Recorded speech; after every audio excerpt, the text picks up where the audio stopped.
Luca Guadagnino's Challengers. I saw it on Monday. Let's talk about it.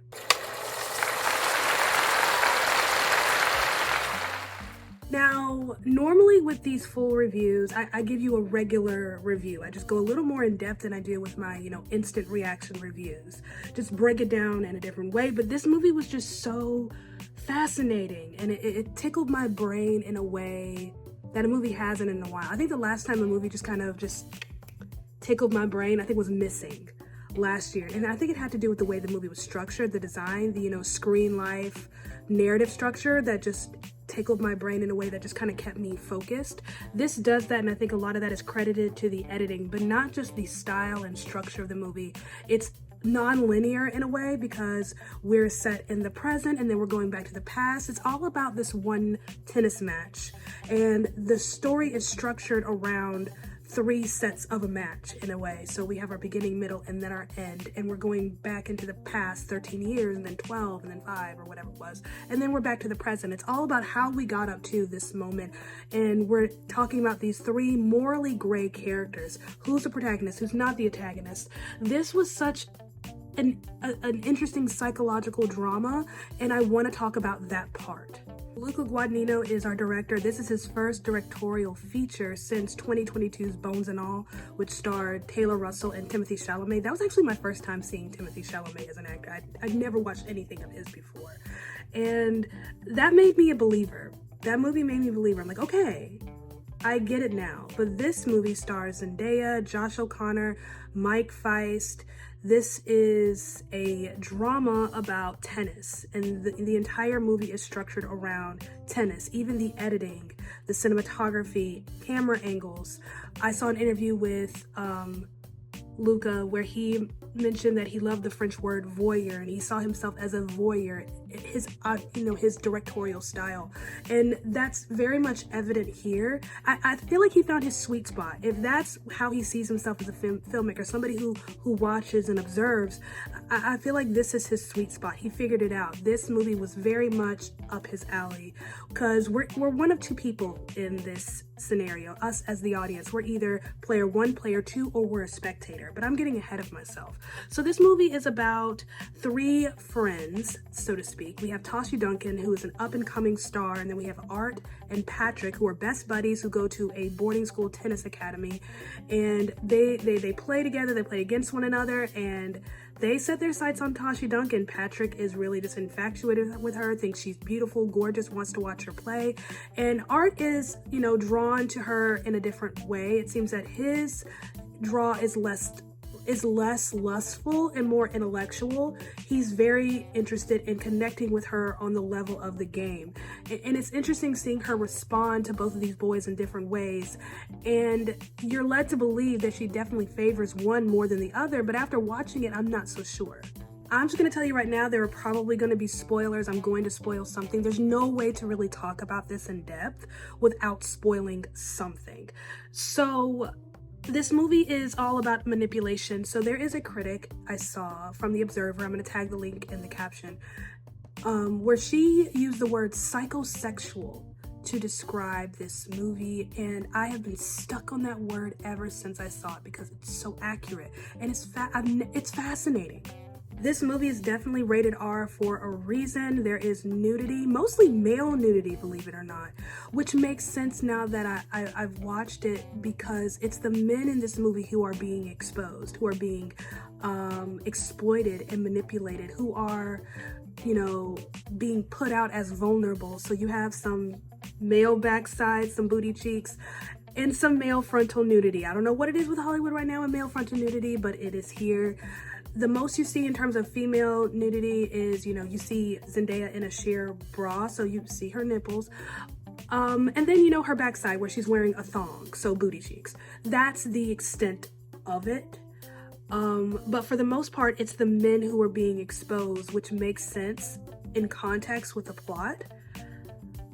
But Psychosexual It's so interesting because on its face, this movie is not overtly sexual. There really aren't any sex scenes. There are allusions to sex scenes. We do see how we see kissing, and then next they're in a car or whatever, and it's clear that something happened, but we're not seeing the actual act happen. It's more alluded to it. The sexual tension in this movie is very much mental.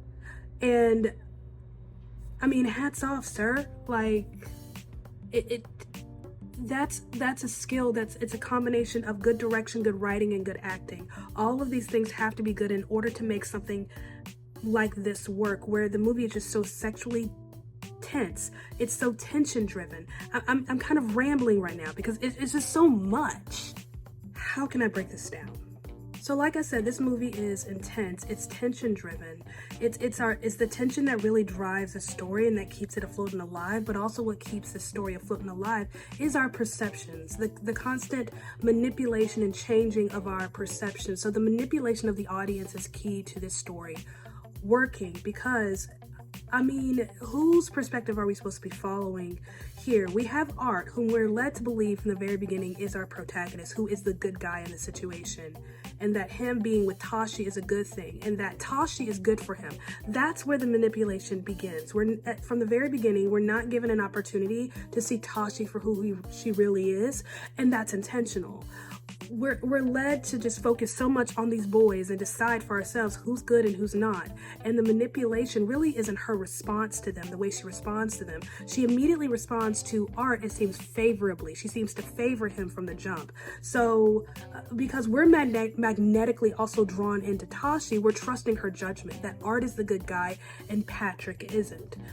But it's Patrick who ends up with her first. But then circumstances happen and Patrick is pushed to the side, and now Art is, in her good graces. They end up getting married. They have a daughter. So much of our perceptions of these boys is based on her perception of them or her manipulation of them. We're being manipulated along with everyone else. In order for that to work, Zendaya has to be on point, and I think she does a very good job. This is only my second time seeing Zendaya in theaters, the first time being Dune Part 2. I watched Dune Part 1 later. I haven't seen any of the Spider-Mans. I've only watched an episode and a half of Euphoria. I couldn't do anything more beyond that, honestly. And then, I think I watched pretty much all 3 or 4 seasons of Shake It Up. So her as a grown woman actress, I don't want to say adult actress, but her as a grown woman actress, I'm not very familiar with her on that level. So this really is an introduction for me. I loved her in Dune Part 2. I thought she was kind of the heart of the story. She gave a little bit of life and levity, and she really gave that movie a beating heart. I thought she did that very well.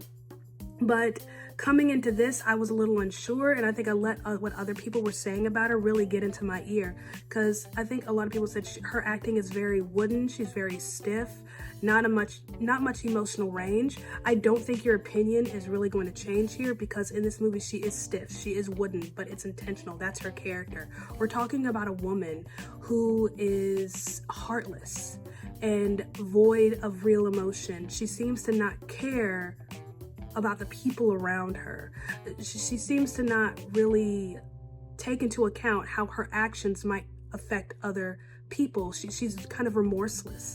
She does things that hurt other people and doesn't seem to care. She's in it for herself. So I don't think this is going to change your opinion about Zendaya as an actress, because she does come off as wooden and stiff, but it works with this character. But I think the fact that she is able to manipulate us so expertly, I think speaks to her quality as an actress. She just needs the right team. She just needs the right director. She just needs the right role to really just grow that acting muscle. I think this is a good step in the right direction for her. But she plays the role so very well. She's beautiful. She's tall. She's skinny. She's magnetic. She's charismatic. She's someone you're drawn to her immediately. She's got what seems to be a fun personality, and also she's a woman, so immediately you're going to trust her more than you trust the dudes. It's not until the very end when you realize we've been manipulated. we've been told a whole lie. You really start to see everybody for who they really are. Everyone is morally gray. Everybody is making decisions that are very selfish and awful, but she's the bad guy. And at the end, I'm kind of like, who am I supposed to be rooting for here? Who's the actual protagonist? We've been told the whole movie that Patrick is the bad guy. Patrick is the one we don't want to be around. But you know what? That has nothing to do with us as the audience and our perception of him, but it's her perception. We're being told what to think of everyone else in the room because of her. And in order for that to work, it's direction, it's writing, and it's acting. She does a phenomenal job selling it. And I mean, you have to watch this multiple times, I think, in order to get a full picture. And that's not a bad thing. I don't think you quite see it in the beginning, just how manipulative she is. So there's the manipulation of the audience and then the manipulation of the characters. But after I left the theater and I thought back on it and realized she had them in the palm of her hand from the jump. The scene that we've all seen in the trailers where the three of them are in the hotel room and there's an allusion to a threesome, that's where the psychosexual manipulation begins, where she really uses their sexuality against them. And it's a very interesting visual metaphor, the way she, basically, it's like she knows. She's got them hooked. She's got them right where she wants them, and she can do whatever she wants with them. Like, it's all on her face. Like, she knows. And the boys are just so clueless. They're so enamored. They're so, head over heels, almost lustful. They're so just thinking with the wrong head that they don't realize they just got. This would make an incredible film noir because she's a great femme fatale. But all of this is in hindsight, having watched the movie and thought back on it and seeing the signs where she was just a manipulated you-know-what. You can starting to remember where in the story my perspective of her started to shift, where she went from being this poor damsel to this black widow and realizing this is not a good person. It's an interesting little switch, and the way it's done is just so dirty. She does them so dirty. I can't, there's so much, I have to watch this like 2 or 3 more times. I just to kind of wrap my head around the psychological nature of this drama. It's a psychodrama. Psychosexual is definitely the perfect word for this. But other than all of that, the movie's excellent. It's wonderful. It's good. It's solid. Great writing, great directing, great editing. The editing, I will say, I feel like is a matter of taste. You might not like the editing, but keep in mind the editing really does mimic a tennis match. The way it volleys back and forth, and then we're pushed back like we're spectators. Because like I said, we're either one of 2 people, one of 3 positions here. We're either player 1, player 2, or we're part of the audience. So I feel like the editing is going to be a matter of taste, but again, tickled my brain. I love the story structure, how it's non-linear, how we're jumping back between the past and the present, how it's wrapped around one singular tennis match. Like everything boils down to this moment. Everything that has happened, all the decisions that have been made, all the feelings and hearts that have been hurt and broken really come down to this. So I really like that. I thought the acting was fantastic. This was a great trio. Luca Guadagnino, I feel like is going to be the go-to director for a lot of young and up-and-coming Hollywood. I don't know if he knows that, but he seems to know what to do with these young actors who need to like stretch their muscles and bulk up acting wise, so to speak. He's worked with Timothée Chalamet, he's worked with Dakota Johnson, he's worked with Taylor Russell, and now Zendaya. Just a lot of people who are going to be running Hollywood in the next couple of years. I'm excited. There has been some Oscar buzz. I don't know, because our 2 standard setters so far this year are Civil War and Dune Part 2. So we have this dystopian thriller and then this sci-fi fantasy film and then this drama. So wondering where it fits. It's hard to kind of judge a movie on its own when you have standard setters so early. At least it is for me. That's just how my brain works. So trying to separate all 3 of these movies and judge them on their own and figure out where do they fit. I think the writing here is something to, sing about. Sound design, the way the sound almost you know, plays into the manipulation, how it drowns out certain moments. So sound design, definitely. Editing. I know there's been some buzz about Zendaya. I'm gonna keep that thought in my back pocket. Ask me again around September, once we start to get, you know, the film festival lineups, once we start to really talk about Oscar buzz. I'm gonna keep her in my back pocket. We shall see. I think she does an incredible job. We shall see. I don't know yet. 2024 is gonna be an interesting year for film. There might be a place for her in that bracket. And that's all I've got for challengers. If you see it this weekend, let me know what you think. If you've seen it already, let me know what you thought. I love that. I really, really, really did enjoy that. Thank you so much for listening to me ramble like a little nerd. Thank you so much for your time. Don't forget to like, comment, and subscribe for more videos and more reviews. I love you. You're amazing. And I'll see you next time.